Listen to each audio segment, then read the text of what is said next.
अगली खबर की ओर बढ़ेंगे। बिहार लोक सेवा आयोग के जरिए आयोजित शिक्षक भर्ती परीक्षा आज से शुरू हो गई है, जो 3 दिनों तक चलेगी। इसके लिए सभी तैयारियां पूरी कर ली गई है। परीक्षा से 1 घंटे पहले ही परीक्षा केंद्र का गेट बंद कर दिया गया है। 10 बजे से परीक्षा शुरू है। परीक्षा केंद्र में सुबह 7:30 बजे से ही परीक्षार्थियों का प्रवेश शुरू हो गया था। 9 बजे परीक्षा केंद्र का गेट बंद कर दिया गया। राजधानी पटना में 38 और बिहार में 850 केंद्रों का परीक्षा ली जा रही है। वहीं परीक्षा में कदाचार रोकने के लिए केंद्रों पर मजिस्ट्रेट के साथ पुलिस बल की तैनाती की गई है। इसके साथ ही साइबर और फोटोस्टेट दुकानों को भी बंद करने का निर्देश दिया गया है। तो इंतजार की घड़ियां खत्म हो चुकी हैं और शिक्षक नियुक्ति के लिए जो परीक्षा हो रही है उसके सेंटर की हम तस्वीर आपको दिखाना चाहते हैं। इस वक्त हम लोग बीएन कॉलेज पटना के पास है और वहां की गहमा गहमी देखिए। यहां पर अभ्यर्थी पहुंच चुके हैं। खास तैयारियां की गई हैं, पारदर्शिता बढ़ती जा रही है। एग्जाम में कोई गड़बड़ी? इससे बहुत खुश है हम लोग। एग्जाम अच्छी तरह से हो, कोई मतलब किसी तरह दिक्कत नहीं हो, हमें बहुत अच्छी खुशी होगी और तैयारी अच्छी किए हैं। तो आप बीएड वाले हैं या? जी हम बीएड वाले हैं और 1 to 5 में नियोजित भी है। लेकिन हम लोग को उम्मीद है कि हम बीएड वाले को ही पक्ष में आएगा, क्योंकि हम लोगों ने 2008 के जो एनसीटी का गजट आया था उसको दे करके हम लोगों ने पढ़ाई की थी। इसलिए हमें भारत सरकार पर और एनसीटी पर पूर्ण विश्वास है कि वो केंद्र सरकार, ये सुप्रीम कोर्ट द्वारा जो भी बनाया गया है उसमें हम लोग के लिए बीच की रास्ता जरूर निकलेगा बीएड अभ्यर्थियों के लिए। सर गोपालगंज जिले से आए हैं। तैयारी पूरी है? हाँ ठीक है तैयारी। बीएड? हाँ बीएड ही है। बस वही मैटर है कि क्या कर।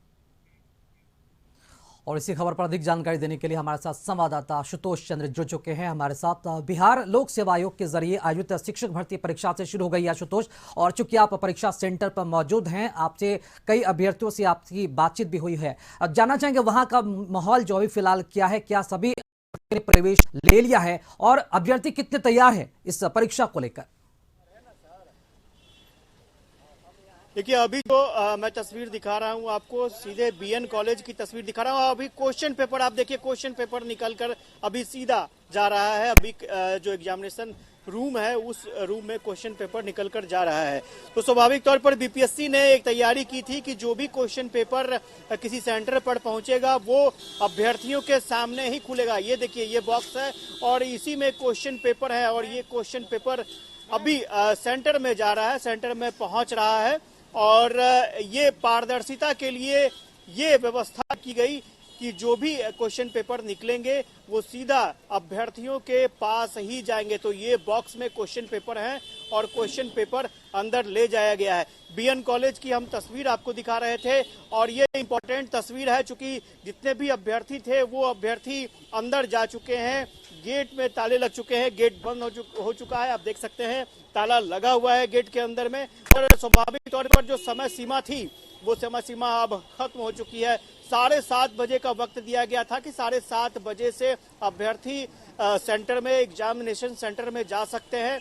तो अभ्यर्थी एग्जामिनेशन सेंटर में जा चुके हैं और हमने अभी तस्वीर भी आपको दिखाई कि किस तरह से जो क्वेश्चन पेपर थे वो क्वेश्चन पेपर अंदर अभ्यर्थियों के पास अब पहुंच रहे हैं और कुछ ही देर में क्वेश्चन पेपर बांटे भी जाएंगे। ये देखिए अभ्यर्थी हैं, उन्हें अभी जाने दिया जा रहा है, कुछ हुआ है और स्वाभाविक तौर पर उन्हें जाने दिया जा रहा है। किसी अभ्यर्थी को कोई परेशानी ना हो इस बात का ख्याल जरूर रखा जा रहा है। सबसे बड़ी बात यह है कि पटना में जो पारंपरिक एग्जामिनेशन सेंटर थे उन सेंटरों पर इस बार एग्जाम की व्यवस्था नहीं की गई है। जैसे मिलर स्कूल पर हमेशा एग्जाम होते हैं, वहां पर एग्जामिनेशन सेंटर नहीं दिया गया है। एएन कॉलेज में एग्जामिनेशन होते हैं, वहां पर एग्जामिनेशन सेंटर नहीं दिया गया है। और जो स्कूल है वहां पर परमिशन नहीं दिया गया है और जो कॉलेज हैं वहां पर परमिशन दिया गया है। और मुझे लगता है कि बीएन कॉलेज के अलावा टीपीएस कॉलेज की भी जानकारी मिल रही है कि टीपीएस कॉलेज में भी एग्जामिनेशन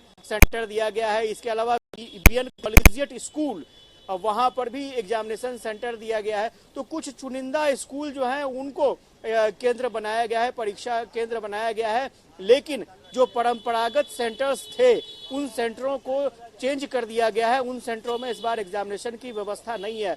तो ये खास तौर पर एहतियात बरता गया है कि जो पारदर्शिता की बात कही जा रही थी वो पारदर्शिता यहाँ पर बढ़ती जा रही है। उसके लिए ये सब तैयारियां की गई। एक और तस्वीर हम दिखाते हैं, कुछ वॉलंटियर्स अंदर में हैं, आप देखिए उनको। ये वॉलंटियर्स बेसिकली जो बायोमेट्रिक अटेंडेंस होना है। ये वॉलंटियर्स जो है वो बायोमेट्रिक अटेंडेंस के लिए यहाँ पर तैनात किए गए हैं। जो भी कैंडिडेट अंदर जाएंगे, हम कैमरा पर्सन से कहेंगे कि जूम इन करें और वॉलंटियर्स को दिखाएं कि वो वॉलंटियर्स टैग के साथ हैं और बायोमेट्रिक अटेंडेंस जो अभ्यर्थी हैं उनका बायोमेट्रिक अटेंडेंस ये लोग ले रहे हैं और उसके बाद लेने के बाद अंदर प्रवेश करने की इजाजत होगी। तो स्वाभाविक तौर पर पारदर्शिता के लहजे से बात करें तो कई चरणों में यहाँ पर ख्याल रखा गया है। खासतौर से कंट्रोल रूम भी बनाए गए हैं मॉनिटरिंग के लिए बीपीएससी की तरफ से। और मुझे लगता है कि शिक्षक नियुक्ति को लेकर के इतने बड़े पैमाने पर न तो अब तक परीक्षा हुई थी और ना ही इतनी पारदर्शिता बढ़ती गई थी। तो इस बार बहुत ही जबरदस्त बीपीएससी भी अपने तरीके से पारदर्शिता बरत रहा है। और मैंने पहले भी कहा, जो क्वेश्चन पेपर अंदर गए उस क्वेश्चन पेपर की खास बात यह थी कि जो सील क्वेश्चन पेपर में होगा वो बीपीएससी की तरफ से सील किया गया, यानी उसको आप छेड़छाड़ नहीं कर सकते हैं, टेम्पर नहीं कर सकते हैं। तो बीपीएससी की तरफ से क्वेश्चन पेपर सील किए गए हैं और वो सीधा एक बार अगर वो फटेगा तो फिर उसको ठीक नहीं किया जा सकता है, वो जुड़ेगा नहीं। तो इस बात का ख्याल रखा गया है। साथ ही साथ बीपीएससी ने सभी अभ्यर्थियों से अपील की है कि आप अगर क्लासरूम में हैं तो आपका जो पेपर है, आपका आंसर शीट है, वो जब तक सील नहीं हो जाता है तब तक आप क्लासरूम मत छोड़िए। तो आपके आंखों के सामने वो सील होगा और फिर कहीं कोई शिकायत की गुंजाइश नहीं रह जाएगी। इस बात का भी ख्याल बीपीएससी ने रखा है। तो स्वाभाविक तौर पर बहुत कम समय में रिजल्ट आना है और मुझे लगता है कि 1 महीने में रिजल्ट भी आ रहा है। और जो अभ्यर्थियों से हमारी बातचीत हुई वो काफी ही दिलचस्प बातचीत थी और जितने भी अभ्यर्थियों से मेरी बातचीत हुई संयोग से वो शिक्षक ही थे, नियोजित शिक्षक थे, वो एग्जाम देने के लिए आए थे। और उससे भी बड़ी बात ये थी कि उनके पास बीएड की डिग्री थी, लेकिन फिर भी उनका कहना था कि हम आश्वस्त हैं, फैसला सुप्रीम कोर्ट को लेना है, एनसीटीई को लेना है, लेकिन वो एग्जाम देना चाहते थे, एग्जाम देने आए हैं और उन्हें बीपीएससी पर पूरा भरोसा है कि बेहतर तरीके से एग्जाम होगा। तो स्वाभाविक तौर पर देखना दिलचस्प होगा कि किस तरह के क्वेश्चन पेपर आए हैं, क्योंकि जब एग्जाम खत्म होगा तो उस वक्त भी हमारी कोशिश रहेगी कि अभ्यर्थियों से बातचीत की जाए और वो उनसे जाना जाए कि किस तरह का क्वेश्चन पेपर था। लेकिन जो प्राथमिक शिक्षक बनने की चाहत रखते हैं, आज उनका पेपर है क्लास 1 से क्लास 5 तक के शिक्षक अभ्यर्थियों का आज पेपर है। कल भाषा का पेपर होगा जो सबके लिए। इसके अलावा परसों की बात करें तो माध्यमिक और उच्च माध्यमिक शिक्षक अभ्यर्थियों के लिए पेपर होने वाले हैं। तो बहुत ही कह सकते हैं एक अच्छे तरीके से एग्जाम हो, सबकी यही कोशिश है। देखना दिलचस्प होगा कि क्या बीपीएससी ने जो कोशिश की है उस कोशिश में, उस मुहिम में कितनी सफलता मिल पाती है, वो देखना दिलचस्प होगा। जी चलिए, बहुत बहुत शुक्रिया आशुतोष इस खबर पर पूरी जानकारी देने के लिए आपका।